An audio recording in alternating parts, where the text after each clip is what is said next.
प्रेम से बोलिए बाबा नीलकंठ की जय।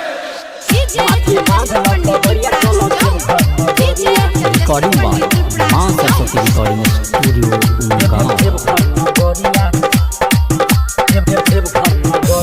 चलू ये भौजी चलो ये भैया, चलू ये भौजी चलो ये भैया, भोले बाबा के नगरिया। रे बउआ रे ढाका मुर्गी का कटा है कि माथे बांध लो पगड़िया, चलो देवघर नगरिया। माथे बांध लो पगड़िया, चलो देवघर नगरिया। चलू ये भौजी चलो ये भैया,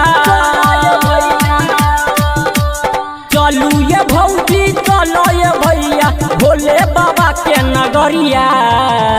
महाकाल गुरु के छाड़ा से तो गाया पिकल धुआं कर दल के। माथे बांध लो पगड़िया, चलो देवघर नगरिया। माथे बांध लो पगड़िया, चलो देवघर नगरिया।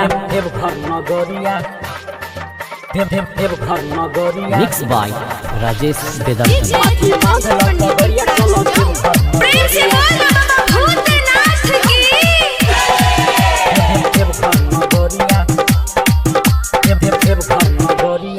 मारी गाजा के दम ये भौजी सबके हूँ पगलाइल बा, सबके हूँ पगलाइल बा। भांग के लौसी पी पी के आज भोला हमर पगलाइल बा। डीजे बजा के चलो बाबा के दुआरी, हाँ बारी बारी सबके हुक्म रही लाई। बड़ी दूर बात सुनो ये भौजी, अरे माई बड़ी दूर बात सुनो ये भौजी, भोले बाबा के नगरिया। महाकाल गुरु के छाड़ा से तो गाया पिकल धुआं कर दल के। माथे बांध लो पगड़िया, चलो देवघर नगरिया। माथे बांध लो पगड़िया, चलो देवघर नगरिया। देवघर नगरिया, देवघर नगरिया। माथे बांध लो पगड़िया, चलो देवघर नगरिया। बोला बोला देवघर वाले बाबा की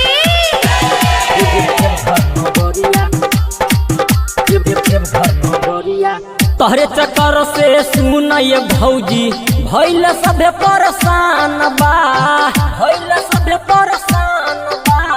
लागत यही रुक के आज कोई देव बिहान बा।